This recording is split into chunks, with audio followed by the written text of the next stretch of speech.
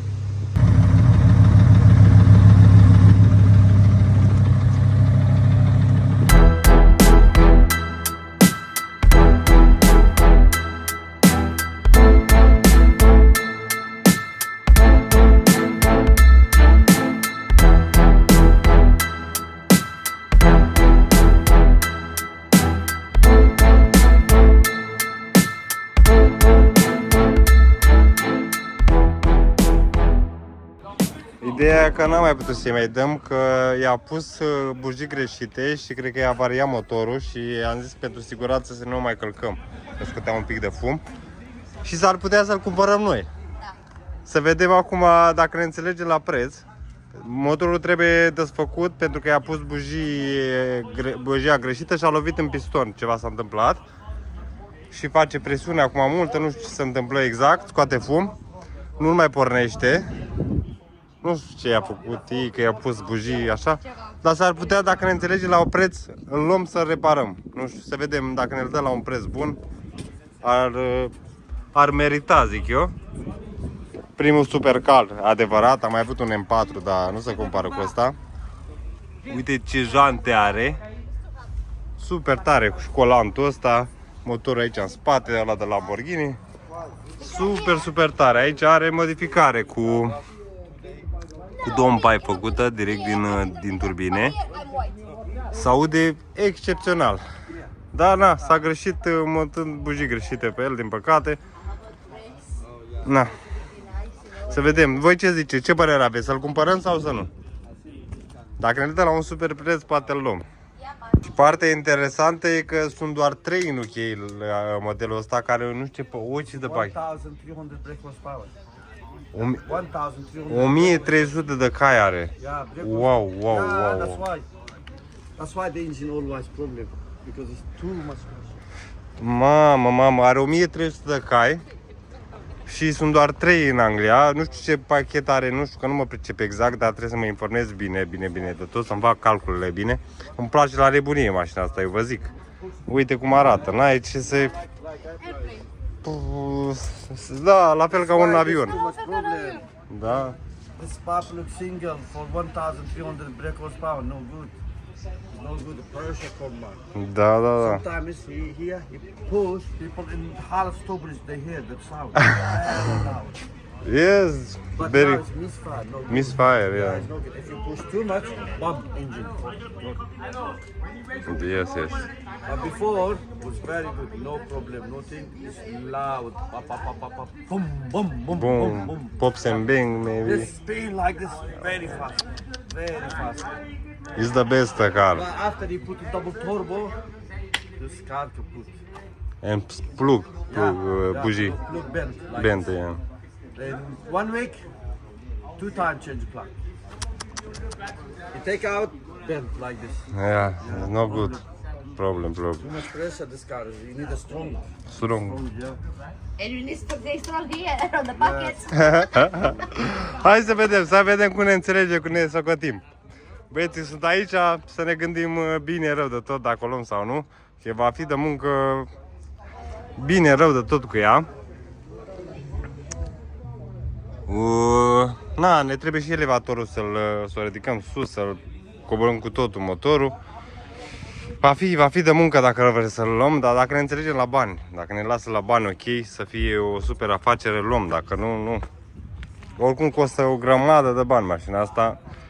Acum să vedem, suntem tare entuziasmați. Să vedem, mergem la garaj acum să dăm pe ăsta jos, să vedem ce se întâmplă cu el, dacă pornește sau nu. Hai că ne vedem de la garaj. Ia, ce faceți pe aici? Iară mașina lui Pinky. Arăți mașina lui domnul Pinky, uite-o la...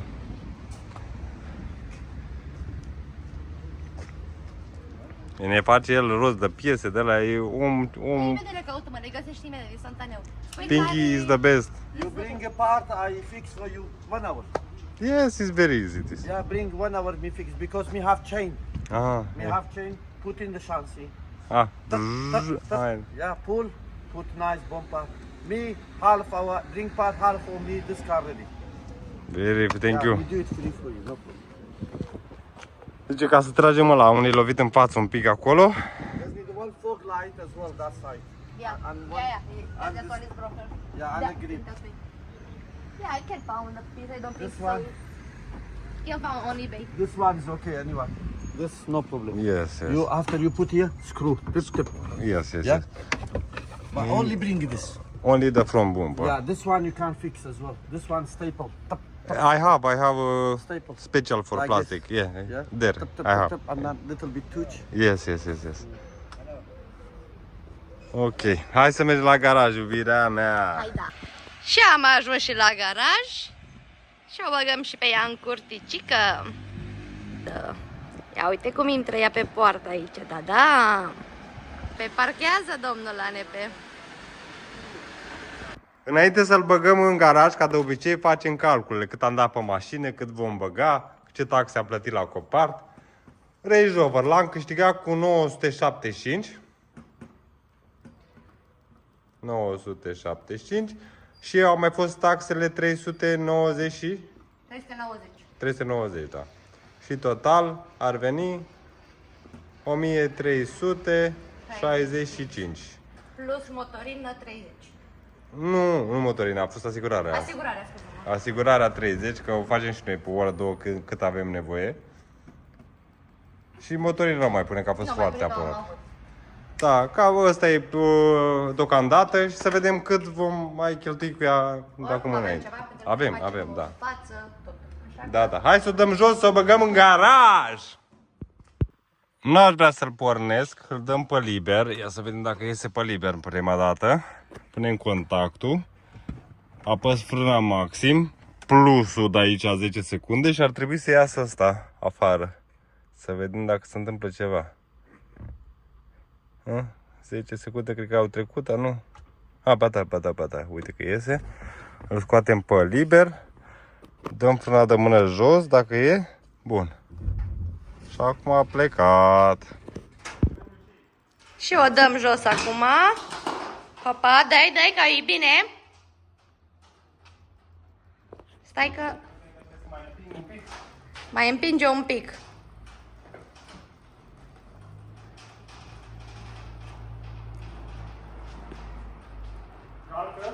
Da. E ok. Uite că intră și în garaj. Mai trebuie un pic împinsă.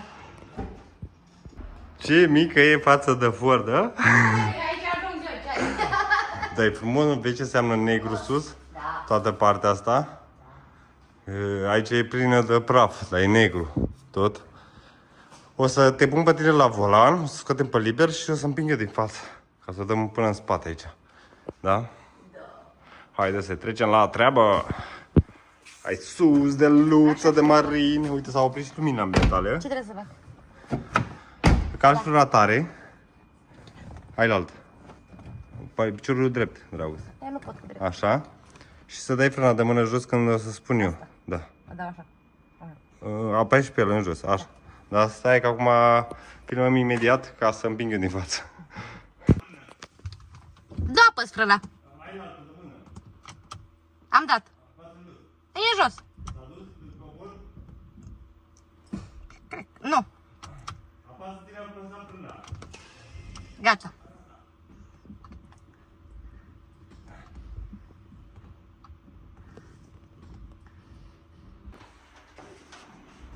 Uite, asta a rămas aici, mă.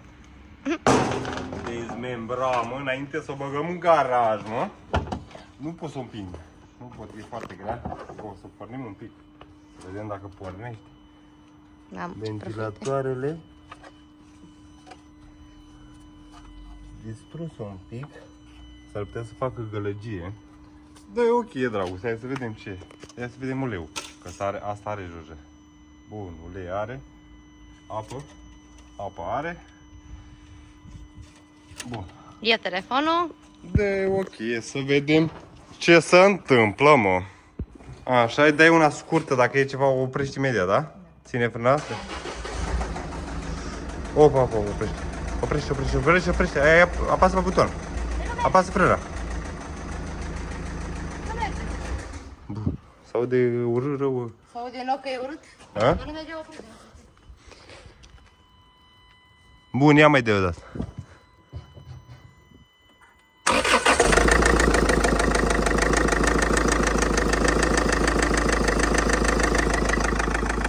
Cred că e ok, cred că n-are mufele băgate pe acolo, sărite. Aprinde check engine-ul? Bate o leacă. Hai, dă-te jos să o dau eu repede în spate. Mamă, te bate, bă. Bate. Nu-i da bună. Na. Kinder cu surprize e la copart, oricum.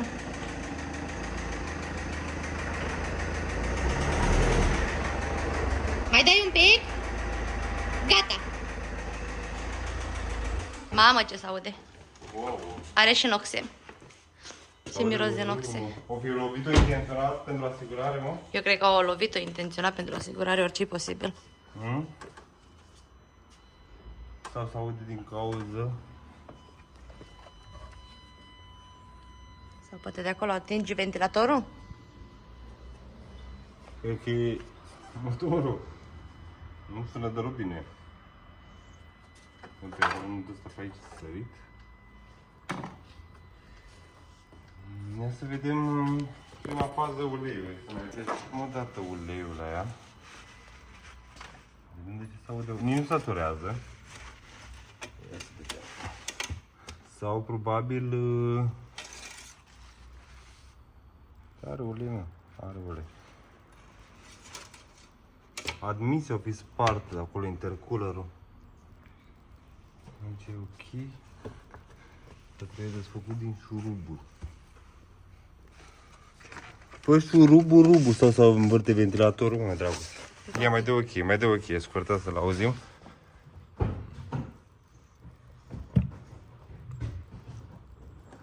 De?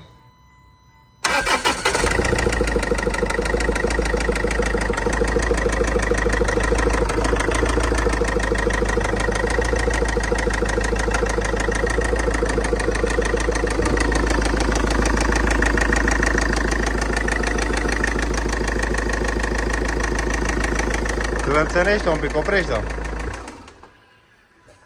Ar trebui să-i dăm filtrul de ulei jos prima dată. Să vedem dacă are pilitură. Ăla de la ce mai vede? Cred că de la bara față. De la față. E rupt. Dăm bara jos. Nu știu, prima fază trebuie să dăm, nu știu, n-are fit cât de ușor lei, cred că jos. Da.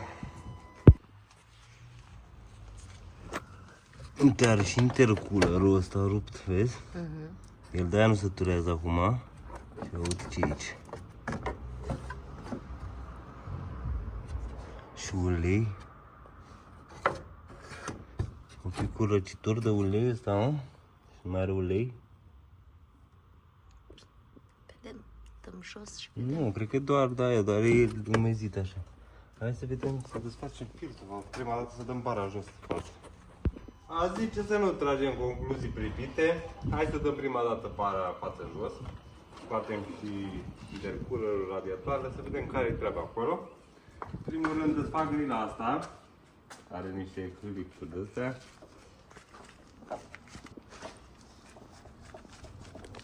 Gata, am scos astea. Și asta ar trebui să iasă afară cu ea. Ține undeva. Cred că da.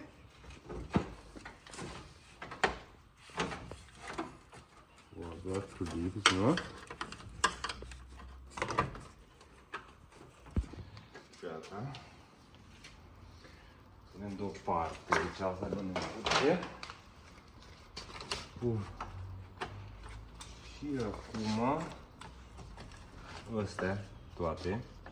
Astea toate care ține suportul la radiatoare. Știm? Bine? Bun, din partea asta pleacă pentru că e desfăcut în partea aia. Și acum mai are partea asta, trebuie să fac bine aici, cred că deja iese. Și mai are un care îl ține ăsta principal de aici. Cred că trebuie să-l desfac.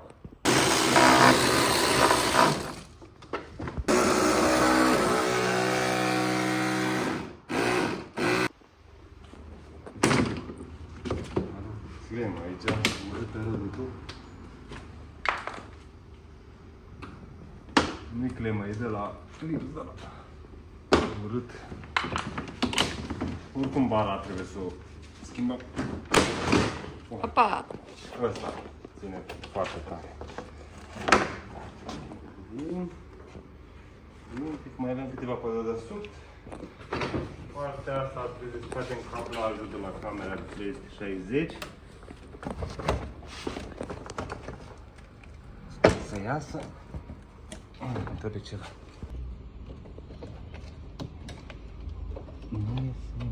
Niște clipsuri de la urte rău. Bun. Gata. Trebuie să salvăm cât mai multe piese posibile după bară. Să vedem ce mare pe aici. Aia are un clip jos.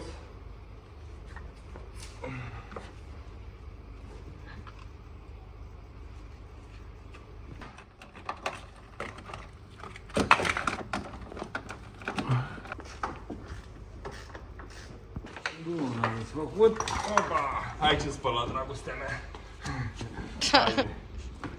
Uite ce are aici. Hiroshima. Are câteva nave. Să vedem, să scoatem pe toate. Să-ți le peti tot cu bandizolier din aia.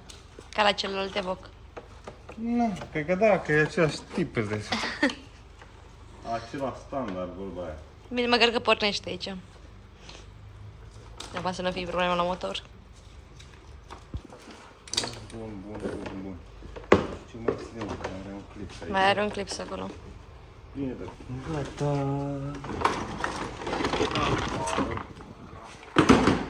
Ia să vedem aici care-i treaba. Bun, a primit o lovitură aici. Ăsta s-a dus pe ducă. Aici ăsta e ăsta de apă pentru parbriz. Nu e strâmb. Deloc aici, vedeți? E doar ăsta și ăsta e plastic. Ăsta e plastic care a fost pentru apă. Care are un șurub aici și gata, iese afară. Aici prima dată, aici.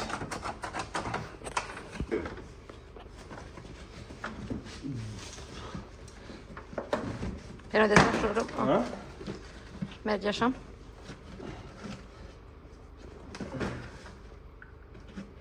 Bravo. Astea mea frumoasă. De ce să te chinui că nu poți să deșurubezi? Păi, oricum nu trebuie să-l arunc. Eu știu că nu trebuie să-l aruncăm, dar după aia te dor mâinile. Eu ți-am spus că picioarele... Ăsta cred că a scăpat oarecum, că nu răsuflă. Radiatorul de apă 100% nu e spart pentru că n-a pus deloc apa. Doar ăsta de la intercooler s-a spart. S-a rupt.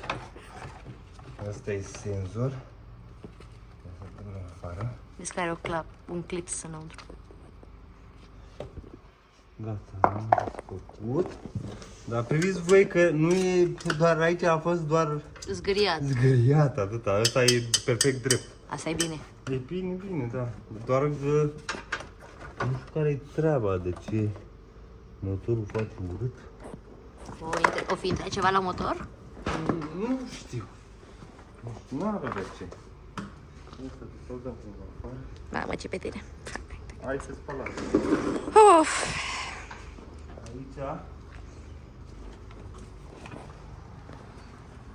dacă îi desfac eu ăsta, spălierul, facem colierul, deci asta foară, mă.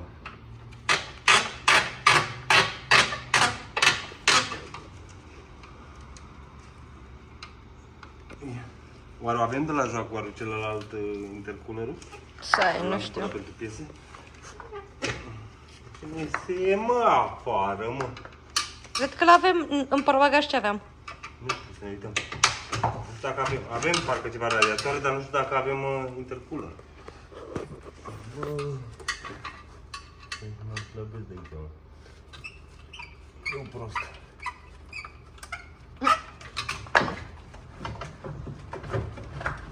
Ieși afară, jabra ordinară! Ne vezi pe așa ceva pe YouTube. Hă? Ne vezi pe așa ceva pe YouTube. Păi dar n-am niciun partid, nimic. Băi, ce are mă asta, mă? În partea aia s-a dus, dar din asta nu se duce.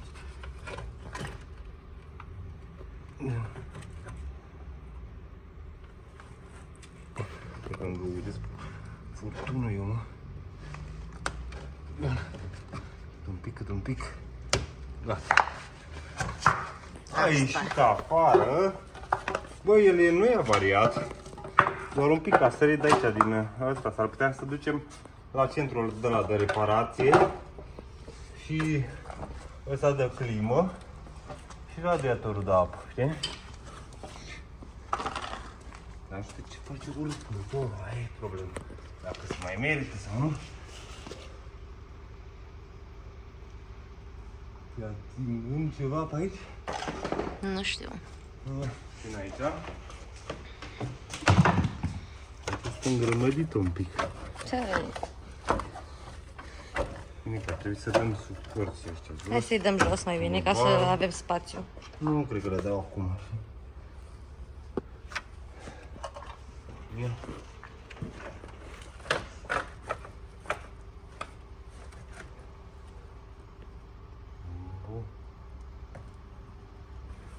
Ia mai de o cheie, dragoste, să vedem cum se aude. Dacă e ceva, îl oprești, da? Dă-i.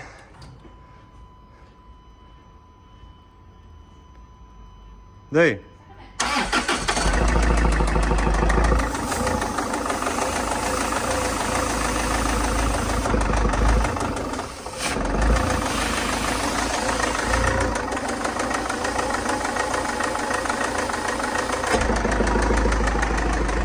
Opa, oprește.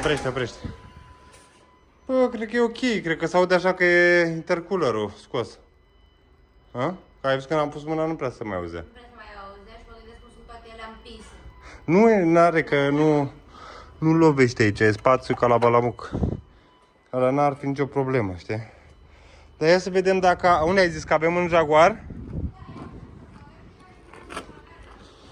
Unde e cheia de la el? Eu să văd la motor, pe motor. Motor, fostul motor, că n-are motor. Nu e mașină? Ia vezi în dubă. Aha. Are doar radiatoarele. pentru climă și apă, atât. Nu are intercooler, văd. Nu e pe aici. Nu știu dacă o fi în portbagaj. Iată, e gata, l-ai deschis? Jaguarul e terminat, acolo ai și brici. Aici ce avem? Doar cutia de viteze? Doar cutia de viteze și cu ăsta. Uite, avem și electromotorul. Aici nu mai e nimic? Păi nu știu că nu am dat deloc. Ia ține, filmează. Nici nu m-am uitat în mașina asta. Baterie care o folosim. Cutia de viteză e bună.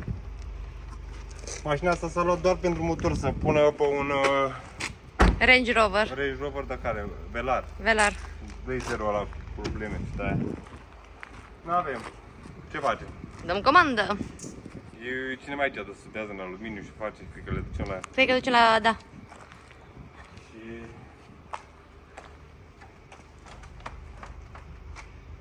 Ăsta cred că oare vom avea aer condiționat? Vedem dacă avem gaz. Prima fază.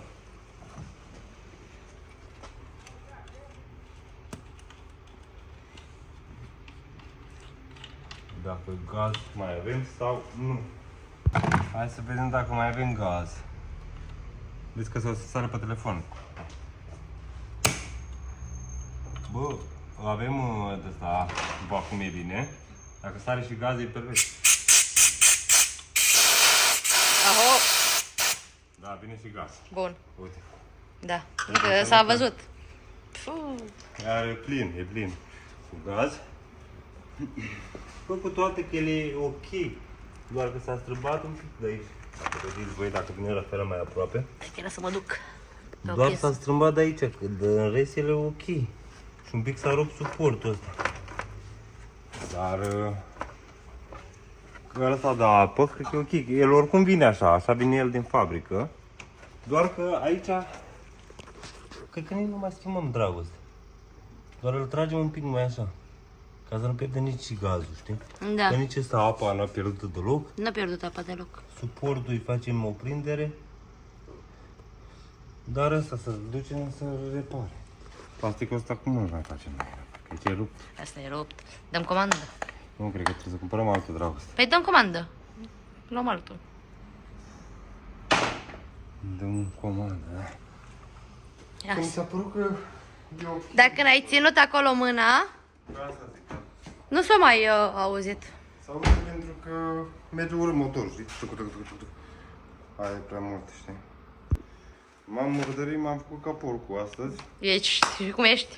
Dar mie îmi stă gândul la Aeroptul ăla, nu știu ce să facem. Și mie îmi stă gândul la el. Trebuie să vorbim. o ofertă și trebuie să facem o contraofertă, să vedem dacă ne înțelegem. Da. Și trebuie să luăm și noi la preț bun ca să putem să luăm pe ăla. Că îi dăm încă mult la el, ăla. Da, și cum arată. Da, și când o fi gata, ăla Pa.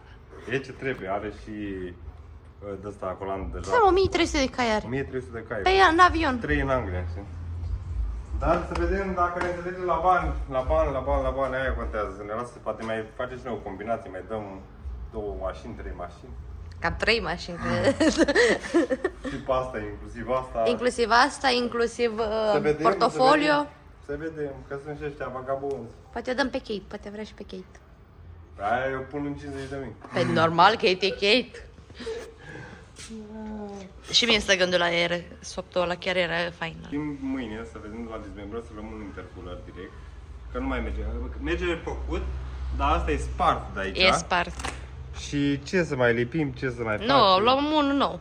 Luăm unul nou și îi punem ca să vedem dacă motorul e ok sau nu. Partea bună că putem salva foarte multe lucruri după bară, cum ar fi camerele astea 360, senzore de parcare, grilele astea, asta toată de jos, partea de jos, că bara vine doar până aici. Bine, poate găsim una nouă, la mâna a doua, completă, să zicem așa. Astea, proiectorul ăsta e spart, rău de tot, nu mai avem ce face altul. Astea, uite, de la spălătoare, îs bune și numai unde ăsta costă 20 de lire. Le salvăm. Aici, în partea din față, nu avem damage-uri, doar radiatorul un pic strâmb de aici, dar e ok dacă facem un suport. Nu cred că are rost să-l dăm jos. vom vedea. Trebuie neapărat să cumpărăm de la. Ăsta, bineînțeles, trebuie să schimbăm de la spiritualele de parbriz. Pe partea asta arată bine, doar că aici poate dăm fața de ușă jos și îl împingem un pic mai așa. Dar așa îl lăsăm, nu mai reparăm. Oricum, mașinile noastre sunt cele mai ieftine de pe piață. Și hai să prezentăm și un pic interiorul la mașină, mai bine. Astea poate le punem pe fort, ce zici? Da. Dacă merg, de ce nu? Dacă sunt aceeași dimensiune oarecum și dau bine, le punem pe fort. Îmi plac mult. Doar că trebuie să le facem noi cu negru lucios. Dar uite ce bine arată în interior, mă. Am tras o Are scaun. lumini ambientale după Temo. Dar drăguțe, uite, asta nu merge pe partea asta, trebuie să o rezolvăm dacă e. Dar uite cum vine pe aici, ori să le fixăm noi bine, Ori le dăm jos. ori le dăm jos. Bun. Sistemul de sunet Meridian. Piano Black aici, configurația asta cu roșu e foarte frumoasă. Aici în spate, ăsta nu știu ce e. Bă, ce e ăsta? Folie de protecție de aia transparentă pentru... Oare o avea pe mașină, nu? Pe cred că are dacă are cumpărată, nu? Nu-mi dau seama așa. Dacă care, mă? De la care spuneai tu ieri, de nu știu cum? Da, de asta protejează carroseria. Aici avem niște biscuiți de la Oreo. Văzut scaune, să le uităm dacă avem bănuți. Portbagaj de la arăta nu e nimic. Panoramicul ăsta e super. Uite, nu se vede aici în spate. De mie. Uite cât de mare e, cât de mare e. Și luminile astea sunt drăguțe, nu sunt cele mai urâte până la urmă. Mai e lumina mie, Scaunele sunt în condiție foarte bună. Sunt alea scoi că e ce trebuie mașina. Torpedou nu avem nimic. Avem doar șervețele. Nu avem și noi istoric la aia are partea nasoală. Scaune cu memorie aici la șofer. Line assist, sistemul ăsta care e grozav, la fel ca... Și oglinzi. Pe da, line assist. Dar sunt faine că-s măricele, adică chiar sunt faine. Da. Și se conduce foarte bine modelul ăsta Evoc. de Vogue, da. Bă, am avut o lovitură ușoară în față, n-am avut cine știe ce. Bine că farurile sunt întregi, nu sunt avariate, aripile la fel. Aici doar puțin s-a zgâriat, uitați-vă că nu e strâmb, cred. Sau ba da? Ha? Cred că asta e un pic în jos, mă. Dar nu e problemă că îi băgăm cricul și o să-l dăm puțin. Cred că e un pic în jos. Ha? Sau așa vine ea, mă, că nici nu dau seama. Parcă la găuri vine aici. Dar asta nu prea e important, doar că dacă el îndreptăm un pic. Aici, asta o vom schimba. Cauciucurile, uite în ce stare sunt cauciucurile. Foarte bune. Asta nu-mi place aici, dar hai, până la urmă vindem așa. Nu avem ce face, că ne mai costă bani să mă reparăm. Ăsta, care e superb aici, dar mă duc pe partea la altă să vi-l arăt. Am venit pe partea asta la altă, că e mai lumină și se vede bine. Poate îl punem pe furt, dacă îl luăm, că asta e... Dă bine rău de tot și negru lucios. A? Dar nu știu dacă se potrivește să vină bine. A? Are loc? Are. Portbagaj electric. Bun. Și funcționează ce trebuie. Stopurile astea sunt frumoase. Și jantele sunt faine. Și jantele, da, uite și cauciucuri bune. Oare ce dot au? Sunt pe 20 odată. Și dotul... Dot e aici. 2018, mă? 2018. Ia să mă uit pe ăsta din față. E cam vechi, dacă e 2018. Vezi pe undeva? Cred că aici jos. Ia. 24-23, cred că e luna 2023 sau 2024, nu sunt 2018, da. Dar sunt bune, toate patru sunt foarte bune și cu șantele astea când vor fi spălate e ce trebuie. Că în partea altă n-am văzut noi bine. Și aici, unde ești? 23 și aici, cred că 2023. Da, sunt bune cauciucuri, n-avea cum să fie din 2018. Erau prea vechi, da. Capota e neavariată. Ține tu un pic asta. Doar că lipsește una, o să luăm una. Păi, nu știu dacă mai luăm. Dacă găsim. Dacă Că găsim. cred că trebuie să-i torengi. Cum ar veni. Da, vedem noi. Asta nu e cea mai mică problemă. Aici nu e avariată. Praf pe aia ca la Balamuc. E exact ca aia care a venit Pinky cu ea la noi. Să face... A stat în praf, acolo ce praf era la copart. Și radiatorul așa vine el din fabrică, doar că e un pic băgat în Dacă lăsat în jos în partea asta și aici e prea ridicat. Nu, dacă vă uite, acolo e strâm, dragoste. Trebuie să Acolo băgăm e strâm, asta cricul zice, ca să ridicăm în sus. Da, ăsta va fi episodul, pentru că în episodul viitor vom face rost de intercooler, îl punem sus să vedem dacă motorul e ok. Sperăm că eu cred că scapă 70%, din ce am văzut că am pus mâna acolo pe admisie. Dați-ne și nouă un like, un subscribe și un comentariu. și un comentariu. Mulțumim frumos tuturor că sunteți abonați la noi. V-am pupat! Da, da, da!